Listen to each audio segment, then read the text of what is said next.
Hi guys, welcome back to QBT. We are continuing our resistance series, well, Lecky series, subcategory resistance, with resistance in parallel. On Monday we did resistance in series. If you haven't seen it, go and watch it. And if you haven't seen the resistance video, go and watch that. And then come and watch this. They're in the description. But this is the equation that we use to calculate what the cumulative resistance is in a parallel circuit.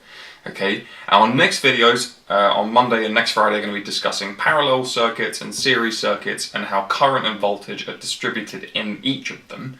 But for now, we're just talking about this. Okay, so try not to get too, don't jump ahead. It's a bit different than in a series circuit. The equation is a bit more complicated and it does tend to cause a bit more confusion in my experience, right? But what we have here is what we call a reciprocal value, okay?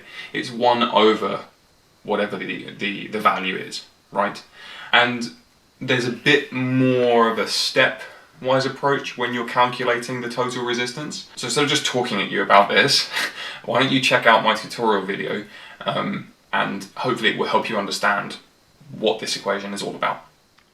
Okay, so let's discuss our equation in a bit more detail and let's put it to work. Alright, so here is a parallel circuit for you. Here we go. So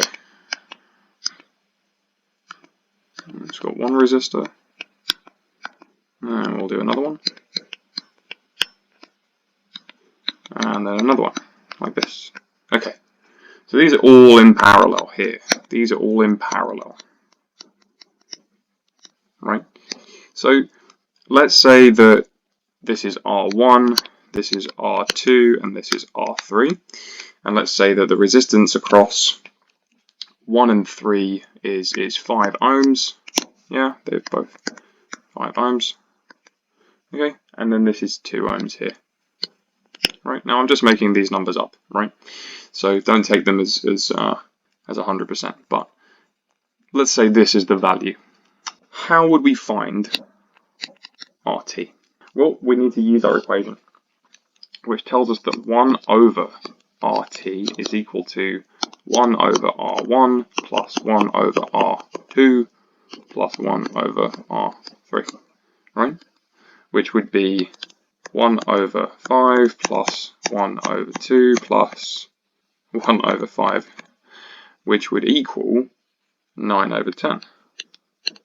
Okay, but we can't just stop here, right? We can't just say this is our answer because it isn't. That tells us what 1 divided by RT is.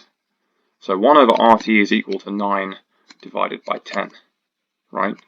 At this point, we need to cross multiply, okay? And we need to rearrange this to find RT on its own, which would be 9 RT is equal to 10. Right, we've cross multiplied. We've done RT times 9 and 1 times 10, and we've come from here to here. And then it just becomes about dividing through by 9, right? So we divide through by 9 and we get the answer. And 10 divided by 9 is 1.1 reoccurring. So RT is equal to 1.1 recurring. Okay. Now you can just leave it as a fraction. But there's more steps here when we're calculating the total resistance in a parallel circuit, but this is how we're doing it, okay? We're just breaking it down step by step, and eventually we will get to our answer. We just can't forget this last really, really important step here, okay? Okay, so hopefully that was helpful. Yeah, it's just one of those things that you need to kind of break down and think about, and don't forget that last step when we're cross multiplying and we're rearranging, okay? Because you don't want to leave your answer as 1 over RT, okay? Because that's not the full final step, okay? But yeah, hopefully you learned something, guys. Hopefully, just go away and practice this equation and you'll get better at it, I promise. But until then, please like, please subscribe, please share, because it will help us get more content to you. But in the meantime, stay quantum, and I will see you soon. Okay? Bye, guys.